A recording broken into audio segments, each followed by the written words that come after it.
संघाचं संघ व्यवस्थापक म्हणून सन्माननीय कोळी सर त्या ठिकाणी संघ व्यवस्थापक म्हणून काम करताना मला वाटतं कोळी सर या ठिकाणी सचिन गायकर दिसत नाहीये.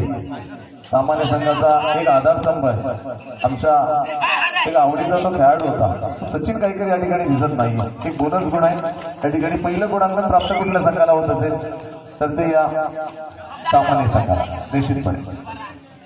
20 नंबर जर्सी परिधान केलेला रोशन अतिशय नावाजलेला असा खेळाडू आहे, ज्याने कित्येक मैदानं गाजवलेली आहेत. आम्ही त्याचे प्रत्यक्ष साक्षीदार आहोत. एक कबड्डी खेळायला साजेसा खेळ कसा असावा, कबड्डी खेळायला साजेसा खेळाडू कसा असावा तर तो रोशन सारखा असावा. 5.5 ते 6 फूट उंचीचा एक ताकदवान बलवान असा खेळाडू आहे. निदानदिशा मार करतोय आणि आपल्या प्रांगणामध्ये परत त्यांना बघायला मिळतोय. आक्रमण होते पुन्हा एकदा सामान्य संघाकडून. सामान्य संघाचा सुद्धा हा एक आधारस्तंभ आहे. किरण 9 नंबर जर्सी परिधान केलेला हा खेळाडू जरी लहान असला तरी कीर्ती महान आहे. खेळ जबरदस्त आहे. 9 नंबर जर्सी परिधान केलेला किरण निदानदिशा पार करतोय आणि आपल्या प्रांगणामध्ये परततोय. हा मात्र 26 नंबर ऋषिकेश 26 नंबर जर्सी परिधान केलेला असा खेळाडू. पहिल्या दिवशी या ऋषिकेशला एका रेडमध्ये 4 पॉईंट आणले होते आणि सामना आपल्या बाजूने खेचून आणण्यात यश मिळालं होतं. असा ऋषिकेश 26 नंबर जर्सी परिधान केलेला एक आधारस्तंभ आहे. निश्चितपणे काउंटडाऊन चालू झालेलं आहे. बोनस प्लस पॉईंट आहे. निश्चितपणे 2 गुण प्राप्त होत आहेत.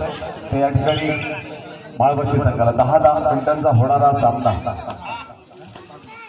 अतिशय जबरदस्त सामना. मेगा बिग फायनल 2026 चा विजेता संघ कुठला होणार आहे. पकड केली मात्र एकाचा पाय तिकडे गेलेला आहे.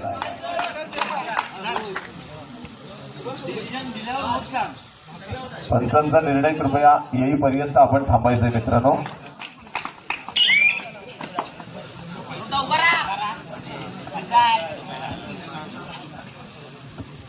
हॅलो, दोन्ही संघांना सुवर्ण संधी आहे. दोन्ही संघातील रायडरला सुवर्ण संधी आहे. विजय मात्र काय रे झालं. दोन्ही संघातील रायडरला सुवर्ण संधी आहे. एका रेड्यामध्ये जर का आपण 4 पॉईंट आणले तर अमितजी परत साहेब यांच्याकडनं 1000 रुपयांचं पारितोषिक आलेले आहे. दोन्ही संघातील रायडरला सुवर्ण संधी आहे. एका रेडमध्ये 3 किंवा 4 जर का आपण गुण आणले तर सन्माननीय अमितजी परब साहेब यांच्याकडनं 1000 रुपयांचं पारितोषिक आलेलं आहे. बघूया एक पारितोषिक कोणाला प्राप्त होते. पुन्हा एकदा चढाईसाठी सज्ज होताना बघायला मिळतोय तो रोशन. एक बोनस गुण या ठिकाणी प्राप्त करतोय. एक महत्वाचा असा सामना आहे, अंतिम सामना आहे. त्यामुळे या अंतिम सामन्यामध्ये निश्चितपणे जो संघ एक जबरदस्त कामगिरी करणार आहे तो संघ या स्पर्धेत बाजी मारणार आहे. प्रथम पारितोषिकाचा मानकरी कुठला संघ होणार आहे. 8000 रुपये 6000 रुपये एकूण कोणाला प्राप्त होणार आहेत ते आपण या ठिकाणी बघणार आहोत. निश्चितपणे पुन्हा एकदा एक रनिंग हँडटच करण्याचा प्रयत्न आहे.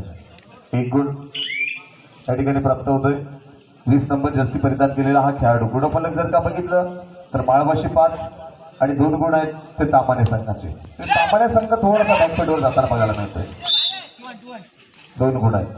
निश्चितपणे 2 गुण आहे. त्या ठिकाणी रोशन एक अनुभवी खेळाडू आहे आणि अनुभव आहे आणि पहिल्या सत्राचा हा खेळ चालू आहे. बघूया कुठला संघ बाजी मारणार आहे. ही मात्र डू ऑर डाय ठरली. पहिल्या 2 तऱ्हा निष्फळ झाल्यामुळे या रेडमध्ये आता एखादा गुण घेणं गरजेचं आहे, अन्यथा मैदानाच्या बाहेर जावं लागणार आहे. निश्चितपणे 2-2 1-2चा मुलांचा संघ आहे. अशा वेळी ज्यांना 11 नंबरची जर्सी परिधान केली आहे 2 गुण आहेत. एक जबरदस्त सामना आहे कारण जे दोन्ही संघ आहेत ते बघूया. आता विजेता आणि उपविजेता साठी ही लढत चालली आहे. अंतिम सामना.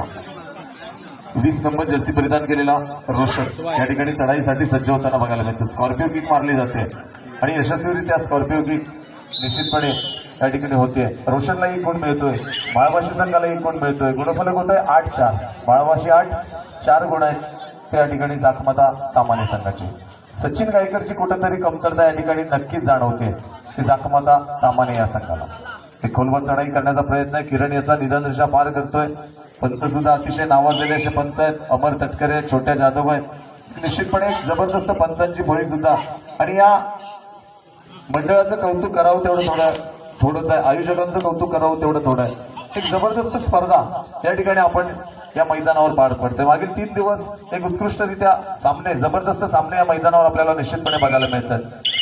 नक्कीच रसिक प्रेक्षकांचं सुद्धा एक उत्कृष्ट सहकार्य आपल्याला लाभलंय आणि त्यामुळे आपण ही स्पर्धा यशस्वीरित्या पार पाडतोय, निदानरेषा पार करतोय आणि आपल्या प्रांगणाकडे परततो. आक्रमण होतोय पुन्हा एकदा सामान्य संघाकडून. 2-2-2चं क्षेत्ररक्षण आहे. अशा वेळेस गुणफलक बघितलं तर 8-4 गुणांनी या ठिकाणी छोटासा खेळाडू आहे, कामगिरी मात्र मोठी केलेली आहे. 3 गुण प्राप्त आहे. दोन्ही संघातील खेळाडूंना सुवर्ण संधी आहे. एका रेडमध्ये 3 किंवा 4 पॉईंट, पण ते गडी 5 झाले पाहिजेत. गडी मारणं गरजेचं आहे. 3 किंवा 4 जर का गडी आणले तर सन्माननीय अमित परब साहेब यांच्याकडनं 1000 रुपयांचं पारितोषिक आलेलं आहे. बघूया कुठल्या खेळाडूला हे प्राप्त होतं. मोठंच असं पारितोषिक आहे, मात्र त्यासाठी प्रयत्न सुद्धा मोठे करावे लागणार. 3 किंवा 4 पॉईंट आणणं गरजेचं आहे. निदानरेषा पार करतोय रोशन. थोडंसं काउंटडाऊन चालू झाल्यामुळे या ठिकाणी आपल्या प्रांगणामध्ये परततोय. गुणफलक आहे ते 8-5, 3 गुणांनी या ठिकाणी पिछाडीवर संघ आहे तो तामाने संघ. पहिल्या सत्राचा खेळ चालू असताना एक जबरदस्त चांगल्या प्रकारे खेळ करण्याचा प्रयत्न हा मात्र विशेषतः ऋषिकेशला डुअल डायरेक्टचा ज्यावेळेस बजर होतो त्यावेळेस ऋषिकेशचा वापर केला जातो. निश्चितपणे कंट्रीसाठी ऋषिकेशचा वापर केला जातो. कर्णधाराला माहिती आहे, रोशनला माहिती आहे की ऋषिकेश एखादा ना एखादा पॉईंट निश्चितपणे घेऊन येणार. बघूया कर्णधाराचा विश्वास सार्थकी ठरतो का. जबरदस्त दोन गुण निश्चितपणे या ठिकाणी हार्दिक स्वागत करतो. जाऊया सामन्याकडे. किरण छोटासा जरी गडी असला तरी चप्पल चाणाक्ष अशी हा चढाई करण्याचा याचा मानस असतो. एक चांगल्या प्रकारचं बदलालिंग किरण याच्याकडून आपल्याला निश्चितपणे बघायला मिळते. अतिशय खोलवर चढाई करण्याचा प्रयत्न आहे. राईट कॉर्नर मधून चढाई करण्याचा प्रयत्न. या ठिकाणी मात्र चक्रव्यूहात फसतोय, निश्चितपणे फसतोय. एक सुरेख साखळी पद्धतीचा अवलंब केला जातो. एक बोनस गुण मिळतोय सामान्य संघाला, 1 गुण मिळतोय तो माळवाशी संघाला. आक्रमण रोशन आणि कर्णधाराला साजेसा खेळ कसा असावा तर तो रोशन सारखा असावा. निश्चितपणे एक जबरदस्त पहिल्या दिवसापासूनच रोशनची या मैदानावर जर का कामगिरी बघितली तर अतिशय जबरदस्त अशी कामगिरी निश्चितपणे आपल्याला रसिक प्रेक्षकांना बघायला मिळालेली आहे.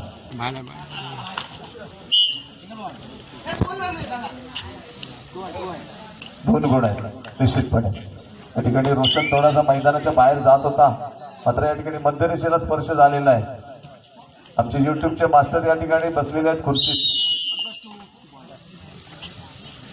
युट्यूबच्या माध्यमातून ते लाईव्ह प्रक्षेपण आपल्या सगळ्यांना बघायला मिळतंय. नक्कीच चित्रीकरण आपल्या सगळ्यांना बघायला मिळतंय. पंचांच्या मागच्या बाजूला जे आपल्याला चित्रीकरण चालू आहे निश्चितपणे आपल्या चॅनलच्या मोबाईलमध्ये नंतर आपल्याला उद्या बघता येणार आहे. नक्कीच रोशन एक नावाजलेला खेळाडू. आता मात्र रोशनला माहिती आहे की गुणफलक किती झालेलं आहे. 16-6 म्हणजे 10 गुणांनी आपण आघाडीवर आहोत. ती नक्कीच जाणीव असणार आहे रोशन याला. त्यामुळे रोशन कुठल्याही प्रकारच्या ठिकाणी धोका पत्करत नाहीये. निदानरेषा व्हॅल्यूट करतोय आणि आपल्या प्रांगणामध्ये परतताना बघायला मिळतं. आता मात्र या ठिकाणी जर का बघितलं तर सामान्य संघाने एक जोरदार आक्रमण करणं गरजेचं आहे, कारण 10 गुणांनी पिछाडीवर संघ आहे तो सामान्य संघ. अशा वेळेस एकूण 3 गुण निश्चितपणे. आता 3 गुण मिळाले, मात्र त्यात बोनसचा समावेश आहे. आपण जे आपल्याला जे पारितोषिक लावलेलं आहे ते 3 गडी किंवा 4 गडी बाद करणं गरजेचं आहे अमित परब साहेब यांच्याकडून. त्यामुळे हे बक्षीस आता प्राप्त होणार नाहीये. आपण 3 गडी बाद करणं गरजेचं आहे. 3 किंवा 4 गडी जर का बाद केले तर सन्माननीय अमित परब साहेब यांच्याकडनं 1000 रुपयांचं पारितोषिक लावलेलं आहे. बघूया निदानरेषा पार करतोय, मध्यरेषेवर स्थिरावतोय आणि आपल्या प्रांगणामध्ये परततोय. थोडंसं चर्चासत्र होणार आहे. संघ सामान्य संघानं जर का रोशनला या ठिकाणी बाद केला, सामान्य संघानं रोशनला पकडला तर सन्माननीय सरपंच साहेब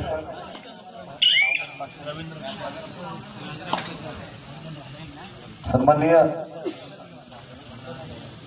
राजाराम परशुराम साहेब यांच्याकडनं 500 रुपयांचं पारितोषिक. मात्र याला पकडायचं आहे, रोशनला पकडायचं आहे. मोठंच आव्हान आहे सामान्य संघासमोर. सरपंच साहेबांकडून 500 रुपयांचं पारितोषिक आहे आणि जो खेळाडू 3 किंवा 4 गडी बाद करेल त्याला सन्माननीय अमित परब साहेब यांच्याकडनं 1000 रुपयांचं पारितोषिक आहे. आणि सामन्याचं मध्यंतर मंजिल जोड नाही पुन्हा एकदा स्थिरावलेला खेळ सुरू होतोय आणि या दुसऱ्या सत्रामध्ये आपण पाहतोय पहिलंच आक्रमण लावलं गेलंय